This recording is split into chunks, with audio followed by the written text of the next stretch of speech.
வாழ்க வளமுடன். ஹாய் சகோஸ். இதயம் மீட்டும் மெல்லிசை போல உங்கள் மனதை மயக்க போகும் எழுத்தாளர் தீபா பாபு அவர்களின் கற்பனை சிதறல்களுக்குள் நம் பயணத்தை தொடங்கலாமா? அத்தியாயம் 12. என்னம்மா, ஒரு வழியா இன்னைக்கூட எக்ஸாம்ஸ் எல்லாம் முடிஞ்சிச்சா? பெரிய ஆர்கிடெக்ட் ஆயிட்ட போல என்று தன்னை கேலி செய்யும் அண்ணனுக்கு வலிக்காத ஒரு அடி போட்ட சுவாதி மலர்ச்சியோடு அவன் அருகில் அமர்ந்தாள். ஆமாண்ணா, எப்படியோ 4 வருஷத்தை ஓட்டிட்டேன். ஒரு வாரம் நல்லா என்ஜாய் பண்ணிட்டு அடுத்த மண்டேல இருந்து கன்சல்டன்சில வேகன்சி பத்தி விசாரிச்சுட்டு வேலைக்கு போலான்னு இருக்கேன். இல்லடா குட்டிமா, ஒரு 2 மாசமாவது கொஞ்சம் ரெஸ்ட் எடுத்துக்க. வேலை சேர்ந்துட்டேன்னா ரெஸ்டே இல்லாம ஓட வேண்டியது இருக்கும். அப்புறம் கல்யாணம், குடும்பம், குழந்தைன்னு அடுத்தடுத்த கமிட்மெண்ட்ஸ் வந்துடும். சோ இதான் உனக்குன்னு நீ தனியா செலவழிக்க கூடிய நேரம். அப்படியா சொல்ற? ஆனா வீட்டுல தனியா போர் அடிக்குமே என்று முகத்தை சுருக்கினாள். பெற்றோரின் இழப்பை எண்ணி சடுதியில் எழுந்த வேதனையை விழுங்கி, உனக்கு பிடிச்ச விஷயத்துல ஏதாவது கான்சென்ட்ரேட் பண்ணு. அதே சமயம் யூஸ்ஃபுல்லா இருக்க மாதிரி பிளான் பண்ணிக்கோ என்று ஆலோசனை வழங்கினான் ஸ்ரவன். என்னை யோசித்தவள் சட்டென்று நினைவு வந்தவளாக, பாரு மறந்தே போயிட்டேன். நாளைக்கு காலையில ஒரு 6 மணிக்கு நான் வெளில கிளம்பணும். ஹாஸ்டல்ல இருக்க ஃப்ரெண்ட்ஸ் எல்லாம் ஹாஸ்டல்ல காலி பண்ணிட்டு ஊருக்கு போறாங்க. அதுக்கு முன்னாடி நாங்கெல்லாம் ஒன்னா சேர்ந்து ஊர் சுத்தலான்னு இருக்கிறோம். அதனால காலையில நேரா பீச், அப்புறம் ஷாப்பிங், அப்புறம் மூவி, அப்படி இப்படின்னு என்னென்னவோ பிளான் பண்ணிருக்காங்க என்றாள். அதுக்கு இவ்ளோ சீக்கிரமா கிளம்பி போகணுமா என்று அண்ணன் தயக்கம் காட்ட, அப்பதானே சாயங்காலம் சீக்கிரமா வீடு திரும்ப முடியும் என்றாள் தங்கை. அதுவும் சரிதான். ஓகே, நல்லா என்ஜாய் பண்ணிட்டு வா என்று அனுமதி அளித்தான். மறுநாள் காலை தோழிகள் அனைவரும் ஏற்கனவே திட்டமிட்டிருந்தபடி கடற்கரை செல்வதற்கு குறிப்பிட்ட ரயில் நிலையத்தில் ஒன்றாக குழுமினர். அடுத்தடுத்து ஒவ்வொருவராக வந்து கொண்டிருக்க, அப்பொழுதுதான் தன் வீட்டிற்கு அருகில் இருந்த தோழி ஒருத்தியுடன் அங்கே வந்த சுவாதியும் அவர்களிடம் ஆவலாக விரைந்தாள். ஹே, சுவாதியும் வந்துட்டா என்று அவர்களில் ஒருத்தி கூவ, இவளும் அவர்களை நோக்கி கையாட்டியபடி உற்சாகமாக நடக்க ஆரம்பித்தாள். அடுத்த நிமிடம் என்ன நடந்தது என்பதை அவள் முழுதாக உணர்வதற்கு உள்ளாகவே அவளை பிடித்து யாரோ பலமாக தள்ளிவிட, சட்டென்று பிடிப்பிற்கு ஆதாரமாய் எதையும் பற்ற இயலாமல் அங்கே பிளாட்பாரத்தில் போடப்பட்டிருந்த இரும்பு நாற்காலிகள் வரிசையின் மேல் விழுந்த சுவாதியின் நெற்றியை அங்கிருந்த துருப்பிடித்த விரிசல் ஒன்று நன்றாய் பதம் பார்க்க ரத்தம் துளிர்விட ஆரம்பித்தது. இவளுடன் வந்தவள் இவளை போலவே தோழிகளை கவனித்தபடி வேக நடையிட்டு அடுத்த அடி எடுத்து வைத்த பிறகே கீழே விழும் சுவாதியை பார்த்து அதிர்ந்து போனவள் அடுத்து அவர்களுக்கு எதிரே கண்களில் கொலை வெறியுடன் கையில் கூரான கத்தியை பிடித்தபடி நின்றிருந்தவனை கண்டு கூச்சலிட ஆரம்பித்தாள். அதுவரை உற்சாகமாக ஆர்ப்பரித்திருந்த தோழிகள் சுவாதியின் நிலையை பார்த்து அச்சத்துடன் அலறி துடித்து அவளை சுற்றி சூழ்ந்தனர். கீழே விழுந்த அதிர்ச்சியில் பதப்பதைத்து போன சுவாதியும் நிமிர்ந்து நேராக பார்க்க, தன்னை கொன்றுவிடும் வெறியுடன் எதிரே நின்றிருந்தவனை கண்டு பெரிதும் நடுநடுங்கி போனாள். அதற்குள்ளாக அங்கிருந்த பொதுமக்கள் சிலரும் சூழ்நிலையின் விபரீதம் உணர்ந்து கத்தியுடன் நின்றிருந்தவனை சுற்றி வளைத்து இழுத்து சென்று ரயில்வே போலீசிடம் ஒப்படைத்தனர். மேனி எங்கும் வெளிப்படையாக பதறி துடிக்க, அச்சத்துடன் விடவெடுத்த அவளை தன் நெஞ்சோடு அணைத்து தன்னுள் அவளின் முகத்தை அழுந்து புதைத்துக் கொண்ட மகி தங்கள் அருகே கைகளை பிசைந்து கொண்டு கவலையோடு நின்றிருக்கும் ஸ்ரீநிதியை யார் இவள் என புரியாமல் பார்த்தாள்.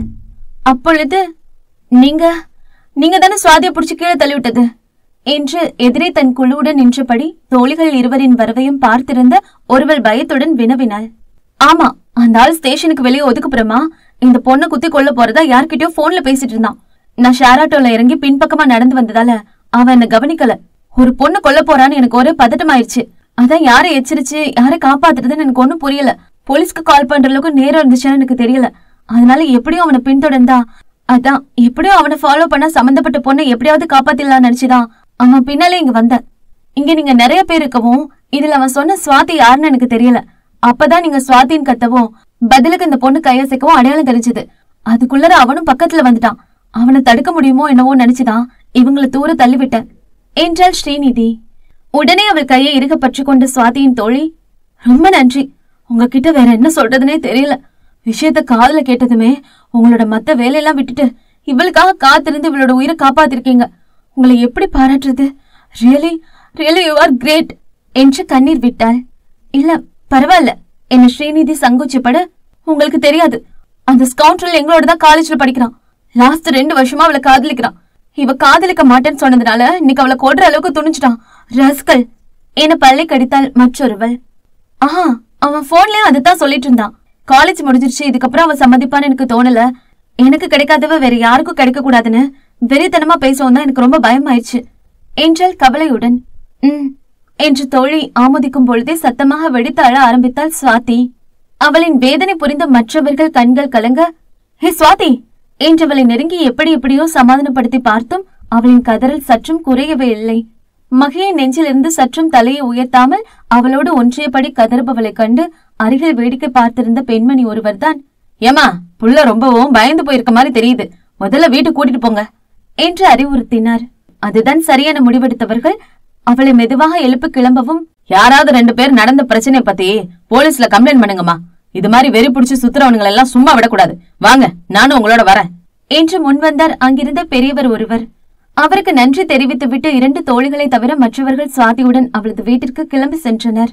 மயிரிழையில் சுவாதியின் உயிரை தான் காப்பாற்றிவிட்டதை எண்ணி மனதில் பெரும் நிம்மதி பிறக்க அங்கிருந்த இருக்கையில் ஓய்ந்து போய் அமர்ந்தாள் ஸ்ரீநிதி. நடந்த கலையபுரத்தில் அவள் செல்ல வேண்டிய தொடர் வண்டியில் ஏற தவறி இருந்தால் பெண் அடுத்த வண்டிக்கு இன்னும் அரை மணி நேரம் காத்திருக்க வேண்டும் என நினைத்து அவளிடம் இருந்து மெல்லிய பெருமூச்சு ஒன்று வெளியேறியது. மணித்துளிகள் விரைவாக கரைய அவள் பயணிக்க வேண்டிய வண்டியின் அறிவிப்பு வரவும் வேகமாக எழுந்த அவளின் காலை எதுவோ நிரடியது. கால்களை நகர்த்தி குனிந்து பார்த்தவள் கீழே கிடந்த ஸ்மார்ட் போனை கண்டு குழம்பி கையில் எடுத்தாள். யாரோடது? புருவம் சுருங்க அதை உயர்ப்பிக்க முயல டிஸ்பிளேவில் சுவாதி தன் குடும்பத்தினருடன் புன்னகை முகமாக நின்றிருந்தாள். அதே சில கணங்கள் வெறித்திருந்தவளின் விழிகளில் பல்வேறு உணர்வுகள் மின்னி மறைந்தது. அவளை கலைக்கும் விதமாக ரயிலின் பேரோசை கேட்க பிளாட்பாரத்தில் வந்து கொண்டிருக்கும் வண்டியை பார்த்தவள் குனிந்து தன் கையில் இருந்ததையும் பார்த்தாள். சரி, இந்த ஸ்கிரீன் லாக்க நம்மால திறக்க முடியாது, அவங்களாவே கான்டாக்ட் பண்ணட்டும், இனியும் லேட் பண்றதுனால எந்த பயனும் இல்ல, நம்ம வழியில போலாம் என அலட்சியமாக எண்ணியபடி தன் எதிரே வந்து நின்று வண்டியில் ஏறினாள். சுவாதி 6 மணிக்கெல்லாம் தயாராகி வெளியே சென்றிருக்க அப்பொழுதுதான் அலுவலகம் கிளம்பி பிரெட் சாண்ட்விச் சாப்பிட்டுக் கொண்டிருந்த ஸ்ரவன் அழைப்பு மணி ஓசை கேட்கவும் இந்நேரத்தில் யார் என நெற்றியை சுருக்கியபடி கதவை திறந்தான். தோழிகளுக்கு மத்தியில் அழுது வீங்கிய சிவந்த முகத்துடன் சோர்வாக நின்றிருந்த தங்கையை கண்டு ஒரு கணம் அதிர்ந்து போனவன், குட்டிமா என்று பதற அவரது தோழிகளின் வழிநடத்தலின்படி வந்திருந்தவள் அண்ணனின் குரலை கேட்டதும் வேகமாக நிமிர்ந்து அவனை கட்டிக்கொண்டு அழ ஆரம்பித்தாள். என்னம்மா என்று துடிப்பவனுக்கு பதில் அளிக்க முடியாமல் அவள் கதறலையே பதிலாக தர மகிதான், சுவாதிமா ஒன்னும் இல்லடா என அவளை அமைதிப்படுத்த முயன்றாள். முதல்ல உள்ள போலாம், யாராவது பார்த்தா தேவையில்லாம கூட்டம் கூட்டுற போறாங்க என மற்றவர்களை வீட்டினுள் நகர்த்தி தானும் உள்ளே வந்தாள் ஒருத்தி. என்ன மகி, என்னாச்சு? காலையில நல்லதான கிளம்பி வந்தா என்றான் கலக்கத்துடன். அது வந்து அண்ணா என்றவள் தயக்கத்துடன் சற்று முன்னர் நடந்ததை விவரிக்க, என்ன என்று பெரிதாக நடுங்கி போனவன் சுவாதியின் தலையை தன் நெஞ்சோடு அழுத்திக் கொண்டான்.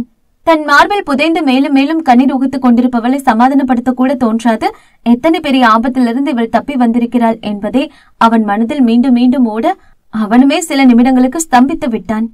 அதை உணர்ந்த அனைவரும் அமைதியாக இருக்க, அந்த பொண்ணு ஹெல்ப் பண்ணாலே, அவ யாருன்னு தெரியுமா? அவளை பத்தி எதுவும் விசாரிச்சிங்களா என்று சற்று நேரத்தில் சுய உணர்வுக்கு திரும்பி வினவினான் ஸ்ரவன். அச்சோ இல்லண்ணா, இருந்த பதட்டத்திலையும் இவ வேற ஒரு பக்கம் அளவும் அங்கிருந்து வேகமா கிளம்பி வந்துட்டோம் என்றாள் ஒருத்தி. ஓ என்னை ஏமாற்றம் அடைந்த அவனுக்கு முகமறியா அப்பெண்ணை நேரில் பார்த்து நன்றி கூற முடியவில்லையே என்ற வருத்தம் உண்டானது. அதன் பிறகு சுவாதியை ஓரளவு தேற்றி அலுவலகத்திற்கும் விடுமுறை சொல்லிவிட்டு அனைவருக்கும் உணவை வீட்டிற்கே வரவழைத்தான் ஸ்ரவன். மாலை வரை தோழிகள் அனைவரும் அங்கிருந்து அவளுக்கு தைரியமூட்ட சற்று தெளிந்த சுவாதியும் தன் அச்சத்திலிருந்து மெதுவாய் வெளியே வந்தாள். கண்ணெதிரே அவனின் வெறியை நேரடியாக கண்டதால் மிகவும் பயந்துவிட்ட அவளுக்கு இன்னமும் அந்த நினைவு உடலில் உதறலை கொடுத்ததுதான். இருந்தும் தனக்காக அனைத்து நிகழ்ச்சிகளையும் ரத்து செய்து உடனிருந்து தன்னை தேற்ற முயலும் தோழிகளுக்காகவும் விஷயம் கேள்விப்பட்டதிலிருந்தே லேசாய் கலக்கமாய் காணப்படும் தமையனுக்காகவும் முயன்று தன்னை மாற்றிக்கொண்டாள் சுவாதி. மாலை சுவாதியின் தோழிகள் அளித்த விவரத்தின்படி தங்கையை அழைத்துக் கொண்டு குறிப்பிட்ட காவல் நிலையத்தை அடைந்தான் ஸ்ரவன். அங்கே சிறையில் அடைத்து வைக்கப்பட்டிருந்த கயவனை கண்டு உள்ளம் கொதித்து எழுந்தாலும் தன் ஆவேசத்தால் அவனின் ஆங்காரம் இன்னமும் தூண்டிவிடப்பட்டு தங்கைக்கு மேலும் இன்னலை இழுத்து விட்டுவிடக்கூடாது என்று மனதை இழுத்து பிடித்து பொறுமை காத்தான். காவலர்கள் கேட்ட கேள்விக்கு தெளிவாக பதிலளித்த சுவாதி தன் அண்ணனின் கருத்தை இறுக பற்றி இருந்தாள். வெளியே அமைதியாக காட்டிக்கொண்டாலும் உள்ளுக்குள் அவளுக்குள் இருக்கும் பயம் வேதனையை கொடுக்க இறுக்கமாக அமர்ந்திருந்தான் அவன். அவனோட பேரண்ட்ஸ் வந்திருக்காங்க, எதுவும் பேசுறீங்களா என்று உதவி ஆய்வாளர் வினவவும் ஆமோதிப்பாக தலையசைத்தவன் அவர்களிடம் சென்றான். தம்பி, அவனுக்காக நாங்க மன்னிப்பு என்றவர்கள் கைகூப்பும் முன்பே தான் வேகமாக கையெடுத்து கும்பிட்டான் நாயகன். தயவு செஞ்சு உங்க மன்னிப்பெல்லாம் எதுவும் வேண்டாம். இனிமேலாவது என் தங்கச்சிக்கு உங்க மகன் தொந்தரவு செய்யாம பாத்துக்கோங்க, அது போதும் எனக்கு. இன்னைக்கு மயிரிழையில உயிர் படைச்சிருக்கிறாவ எனும் பொழுதே குரல் கரகரத்தது. அவன் விழிகள் நீரை வெளியிட்டது. தன் அண்ணனை கண்டு அதுவரை இருந்த அமைதி குலைந்து சுவாதியும் கடகடவென்று கண்ணீர் உகுக்க, நீ அழாதம்மா, இனிமேல அவன் உன் பக்கம் வராம நான் பாத்துக்கிறேன். நானும் பொண்ண பெத்தவதான் என்று அந்த தாயும் நீர் வடிக்க, அதற்கு மேல் அங்கு நிற்க பிடிக்காமல் தங்கையை அழைத்துக் கொண்டு கிளம்பி விட்டான் ஸ்ரவன். காரில் செல்லும் பொழுது இருவரும் இறுக்கமாகவே இருந்தனர். வழியில் தங்கள் அவ்வப்பொழுது உணவருந்தும் உணவகம் வரவும் வண்டியை ஓரம் கட்டியவன், பாப்பா சாப்பிட்டு வீட்டுக்கு போலாமா என்றான். பெண்ணோ, வேண்டானா, பார்சல் வாங்கிட்டு வா என்றால் காரில் இருந்து இறங்க விருப்பம் இல்லாமல். லேசாக பெருமூச்சிருந்து சரி என்று இறங்கி செல்பவனை பார்த்தவள் சிந்தையில் ஆழ்ந்தாள். நான் நடந்துக்கிறது சரியா? இப்ப என்ன ஆயிடுச்சு? ஒரு கிறுக்க என்ன கொல்ல வந்தான், ஆனா நான் தப்பிச்சிட்டனே. இன்னமும் ஏன் சோகமா இருந்து சுத்தி இருக்க எல்லாரையும் வேதனைப்பட வைக்கிறேன்? இன்னைக்கு என்னால என் அண்ணன் அழுதுட்டான். சட்டென்று அவன் மீதான பாசத்தில் அவளின் கண்கள் கலங்க, calm down, all is well, ஒன்னும் இல்ல, இதுல இருந்து வெளியே வா. இனி ஒன்னால உன்னோட அண்ணன் சோகமா இருக்க கூடாது என்று முகத்தை அழுந்து துடைத்தபடி நிமிர்ந்து அமர்ந்தவள் அவனுக்காக காத்திருக்க ஆரம்பித்தாள். கையில் இருந்த பார்சலை அவளிடம் கொடுத்துவிட்டு அமைதியாக அமர்ந்து அவனை ஏறிட்டவள், என்ன டிஃபன் வாங்கின என்றாள். இன்ஜினை உசுப்பியவனின் விழிகள் அவளிடம் வியந்து திரும்பினாலும் உதடுகள், உனக்கு பிடிக்குமேன வெஜ் நூடுல்ஸ் வாங்கின என்றது. என்ன நீ என்கிட்ட என்ன வேணும்னு கேட்டு வாங்க மாட்டியா? எனக்கு சில்லி பரோட்டாவும் தானே பிடிக்கும், இப்ப அதை சாப்பிடலான்னு தோணுது என்று சினிக்கினாள் சுவாதி. அவளின் மாற்றத்தில் இவனுக்கு நிம்மதி பிறக்க, அடி பாவி, நீயே உனக்கு வேணுங்கிறது சொல்லிருக்க வேண்டியதானே. சரி இப்ப என்ன, போய் நான் அதை ஒரு பார்சல் வாங்கிட்டு வரேன் என்று காரை நிறுத்தினான். ஐயோ அண்ணா, நான் சும்மா கேட்டேன், ஆனாலும் நீ இவ்ளோ நல்லவனா இருக்காத என்று தமையனுக்கு அறிவுறுத்தியபடி அவன் தோளில் சலுகையுடன் சாய்ந்து கொண்டாள். தன்னை மீறி நகைத்து விட்டவனிடம் அதன் பின்பு இயல்பாக உரையாடி கொண்டு வந்தாள் சுவாதி. வீடு திரும்பி உணவை முடித்த பிறகு ஸ்ரவன் தன் அலைபேசியில் யாரிடமோ உரையாட ஆரம்பிக்கவும் தான் தன்னுடைய கைபேசியை காணாது தேட ஆரம்பித்தாள் நம் பெண். மொபைல் எங்க? காலையில கிளச்சில வச்சு எடுத்துட்டு போன. ஸ்டேஷனுக்கு போறப்போ நிஷா கால் பண்ணி அவங்க இருக்க இடத்த சொன்னா. அவகிட்ட பேசிட்டு கையிலே வச்சிருந்த.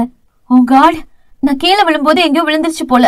என்ன கூட்டு வரும்போது கிளச்ச மட்டும் கவனமா எடுத்தவங்க போனை எங்கயோ விட்டுட்டாங்க போலே என விரல் நகம் கடித்தாள். அலைபேசியை அணைத்து விட்டு திரும்பிய ஸ்ரவன் அவளின் செய்கையை கண்டு, என்ன என்று அவள் கருத்தை தட்டி விட்டான். அண்ணா, என்னோட மொபைல ஸ்டேஷன்ல மிஸ் பண்ணிட்ட போல இருக்குது. சரி விடு, நாளைக்கு வேற ஒன்னு வாங்கி தரேன் என்றான் அவன் அசட்டையாக. இல்லனா, அதுல சில முக்கியமான நோட்ஸ் எல்லாம் வச்சிருக்கேன். அதுக்கு என்ன பாப்பா செய்ய முடியும்? இந்நேரத்துக்குலாம் அதை எவனாவது எடுத்து பிரிச்சு மேய்ஞ்சிருப்பான். கான்டாக்ட் பண்ண முயற்சி செய்யறதுலாம் தேவையில்லாத வேலை. நான் ட்ரை பண்ணி தான் பாக்குறேனே, குடு என்று அவன் கைபேசியை பிடுங்கியவள் தன் எண்ணிற்கு தொடர்பு கொள்ள அது ஒளி எழுப்பியது. ஐ, ரிங் போகுது என்று குதித்தாள் அவள். தங்கையின் துள்ளலில் முதலில் முறுவளித்தவன் சட்டென்று சுதாரித்து அவளிடமிருந்து தன் அலைபேசியை பிடுங்கினான். என்ன என்று முகம் சுளித்த அவளிடம் என உதட்டின் மீது விரலை வைத்து காட்டினான் ஸ்ரவன். எவனாவது கலாணி பைக்கிட்ட சிக்கியிருந்தா தங்கையை பேச விட வேண்டாம் என்று அவன் முந்திக் கொண்டான். ஆனால் எதிர்வினையோ மென்மையாக ஹலோ என்று குரல் கொடுக்க இவன் விழிகள் வியப்பில் வீழ்ந்தது. பேசுறது பொண்ணா? சுவாதி அண்ணனை சந்தேகத்துடன் உழுக்கவும் வேகமாக நிமிர்ந்தவன் ஹலோ என்றான் பரபரப்புடன். இவனின் வேகம் ஸ்ரீநிதியை அமைதி கொள்ள செய்ய இவன் மீண்டும் அழுத்தமாக ஹலோ என்றான். சொல்லுங்க என்றாள் அவள் மெல்லமாக. சொல்றதா? என்ன சொல்லணும்? அவனுடைய அமைதியில் குழம்பியவள், இந்த நம்பர் உங்களுக்கு எப்படி தெரியும் என்று தானே கேள்வி எழுப்பினாள். அதில் தன்னை மீட்ட அவனுக்கு நிலவரம் முறைக்க, அத நான் கேட்கணும், உங்களுக்கு எப்படி என் தங்கச்சியோட மொபைல் கிடைச்சிச்சு என்று அதிகாரமாக எதிர்கேள்வி எழுப்பினான் ஸ்ரவன். துவக்கத்தில் கல்லு உண்டவனைப் போல விழித்துக் கொண்டிருந்த தமையனை கண்டு குழம்பிய சுவாதி அவன் தெளிவாக பேசவும் உரையாடலை கவனித்தாள். ஹலோ, நான் தான் உங்க தங்கச்சியை கீழே தள்ளிவிட்டேன். அவங்க விழும்போது மொபைல் அங்க இருந்து சேரு கீழே விழுந்துருச்சு போல, அதை யாரும் கவனிக்கல. அதுக்கப்புறம் எல்லாரும் போனதுக்கு அப்புறம் தான் நான் இங்க உட்கார்ந்துருக்கப்போ என் காலடி கிட்ட கிடந்ததை கவனிச்சேன். கையில எடுத்து பார்த்தேன், எனக்கு லாக் ஓபன் பண்ண தெரியல. சரி, சம்பந்தப்பட்டவங்களே கூப்பிடுவாங்க, கொடுத்தலாம் நினைச்சு எடுத்துட்டு வந்துட்டேன். ஆனா அது தப்புன்னு இப்பதான் தெரியுது என்றால் சூடாக. அவளின் நேர்மையை ரசித்தவன், அச்சச்சோ கோபப்படுத்திட்டோம் போல இருக்குதே என்று சமாதான கொடியை ஏற்ற முயன்றான். ஓ சாரி, தவறா எடுத்துக்காதீங்க, ரொம்ப தேங்க்ஸ் என்று அவள் அலைபேசியை பத்திரமாக எடுத்து வைத்ததற்காக நன்றி நவில முயன்றவன், இவதான் சுவாத்திய தள்ளிவிட்டானா? அப்ப இவதான் அவளை காப்பாத்தினாளா என்று உள்ளம் உவகை கொள்ள படப்படவென்று பேசினான். ஒரு நிமிஷம், சுவாத்தியை நீங்க தான் தள்ளுனீங்கனா அப்ப நீங்க தான் அவளை காப்பாத்தினீங்களா என மனதில் நினைத்ததை கேட்டு விட்டான். என்று அவள் முனகவும், தேங்க்ஸ், ரொம்ப தேங்க்ஸ். உங்களுக்கு எவ்வளவு தேங்க்ஸ் சொல்லணும்னு தெரியல. வெறும் வார்த்தையா கூறி முடிக்க முடியாத அளவுக்கு நீங்க அப்படி ஒரு உதவியை செஞ்சிருக்கீங்க. உண்மையிலே உங்களை நான் நேர்ல பார்க்க முடியுமா பிளீஸ் என்றன் சடார் என்று. தன் உயிரை காப்பாற்றிய பெண்ணிடம்தான் அண்ணன் பேசுகிறான் என்றதுமே சுவாதிக்கும் மெல்ல சிலிர்ப்பு ஊடுருவியது. உங்க தங்கச்சியோட போனை கொடுக்கணுமே, எங்க வந்து வாங்கிக்கிறீங்க என்றாள் ஸ்ரீநிதி. இவன் நீங்களே உங்களுக்கு வசதியா இருக்க இடத்த சொல்லுங்க என்றதும் சிறிது அமைதி காத்தவள் குறிப்பிட்ட இடத்தை கூற மறுநாள் மாலை 7 மணி அளவில் வருவதாக கூறினான் ஸ்ரவன். 7 மணியா? அவ்வளவு நேரத்துக்கெல்லாம் என்னால பார்க்க முடியாது. 6 மணினா பரவாயில்ல. ஓ, இன்னைக்கு சுவாதிக்கு இப்படி ஆகவும் நான் ஆபீஸ்க்கு லீவ் எடுத்துட்டேன். நாளைக்கு முடிக்க வேண்டிய வேலை அதிகமா இருக்கும். இல்ல நான் நாளைக்கு மறுநாள் வந்து வாங்கிக்கட்டுமா? உங்க இஷ்டம், வரும்போது சொல்லுங்க என்று இணைப்பை துண்டித்து விட்டாள் ஸ்ரீநிதி. என்ன பட்டுன்னு வச்சுட்டா என்று இவன் மனம் சுணங்க, என்ன நீ என்கிட்ட கொடுத்துருக்க கூடாதா? நான் ஒரு தடவையா தேங்க்ஸ் சொல்லிருப்பல்ல என்று சுவாதி வேறு முறைத்தாள். அட நீ வேற ஏமா, அவளே சட்டுன்னு வச்சுட்டா. இப்ப என்ன, நேர்ல பாக்கும்போது நானே டயல் செஞ்சு தரேன் என்றான். அடுத்த 2ஆம் நாளில் இவனால் அவளை 6 மணிக்கு சந்திக்க முடியவில்லை எனவும் மறுநாளுக்கு சந்திப்பை ஒத்தி வைத்தான் ஸ்ரவன்.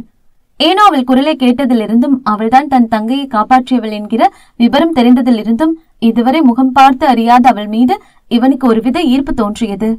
ஆனால் அவளை நேரில் சந்தித்த முதல் நொடியோ மனதிற்குள் மெல்லிய ஏமாற்றம் பரப்புவதை அவனால் தடுக்க முடியவில்லை. அந்த அளவிற்கு அவள் முகம் அத்தனை இறுக்கமாக இருந்தது. நான் தான் சுவாதியோட அண்ணன் என்று இவன் பேச முயலும் பொழுதே மொபைல் டிஸ்பிளேல பார்த்த என்று இவனின் பேச்சை பட்டென்று கத்தரித்தவள் அலைபேசியை எடுத்து நீட்டினாள். அவளின் உதாசீனத்தால் நான் உங்ககிட்ட கொஞ்சம் பேசணும் எனும் பொழுதே அவனையும் அறியாது சற்று ஒதுக்கம் வந்திருந்தது. என்ன என்றாள் பெண் கராராக. நான் ஸ்ரவன். நான் ஸ்ரீநிதி, வேறொன்னும் இல்லையே என்றால் வேகமாக இடையிட்டு. இவ ஏன் இப்படி கடுகெடுக்கிறா? இந்த குழப்பத்துல நம்மளோட தலைவர் அவளோட பேரு சரியா கவனிக்கல. இல்ல, முதல்ல நான் உங்களுக்கு தேங்க்ஸ் சொல்லணும்.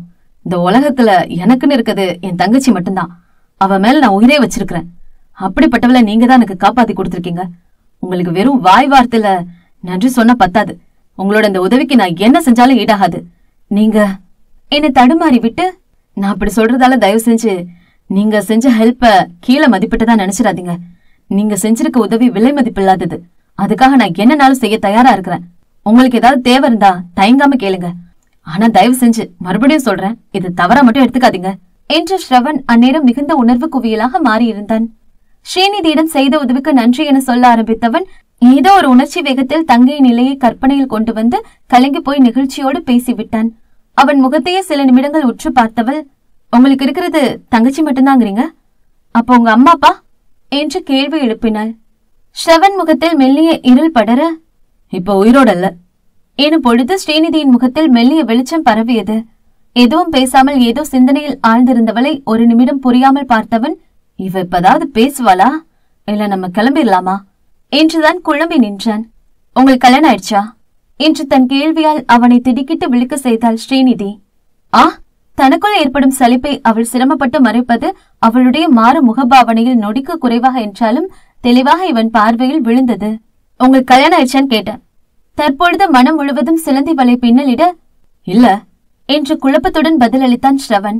ஓ என்று நெற்றியை சுருக்கியபடி சில நொடிகள் அவனை காக்க வைத்தவள், கல்யாணம் ஆகல சரி, வேற நீங்க எந்த பொண்ணையாவது காதலிக்கிறீங்களா என்று அடுத்த கேள்வியை எழுப்பினாள். இம்முறை ஸ்ரவனின் பொறுமை அவனை விட்டு புயல் வேகத்தில் பறந்து செல்ல துடிக்க மனதில் பரவுகின்ற எரிச்சலை முகத்திற்கு பரவாமல் தடுத்தபடி, இல்ல என்று மீண்டும் பிறந்த பதிலை சற்றே இறுக்கத்துடன் கூறினான் அவன். ஆஹா என்றபடி கைகளை குறுக்காக கட்டி கொண்டவள், அப்ப உங்க வாழ்க்கையில சரி மனசுலே சரி இதுவரைக்கும் எந்த பொண்ணும் இல்ல சரியா என்றவன் விழிகளை நேருக்கு நேராக ஊடுருவி பார்த்தாள். அவளுக்கு எந்தவித பதிலையும் அளிக்காது தானும் அவளை நேர்பார்வையால் வெறித்தவன், இப்போ உங்களுக்கு எதுக்கு இந்த டீட்டெயில்ஸ் எல்லாம் என்று எதிர்கேள்வி கேட்டான். தன்னை சந்தித்த நிமிடத்திலிருந்தே கத்தரித்து உதாசீனப்படுத்த முயன்ற அவளுக்கு எதற்காக நான் என்னுடைய விவரங்களை தர வேண்டும் என்கிற இருமாப்பு தோன்றியது அவனிடம். ஸ்ரவன் தன் கடந்த காலத்தை கூற ஆரம்பித்த பொழுது சின்ன திகைப்புடனும் மெச்சுதலுடனும் அதை கேட்டிருந்த வித்யா அவன் சொல்லி முடிக்கவும் நன்றாக முறைத்து பார்த்தாள். நட்புகள் எல்லாரும் நம்ம சேனலை மறக்காம சப்ஸ்கிரைப் பண்ணுங்க, கதையை கேளுங்க, லைக் பண்ணுங்க, கமெண்ட் பண்ணுங்க, பிடிச்சவங்க ஷேர் பண்ணுங்க. நன்றி.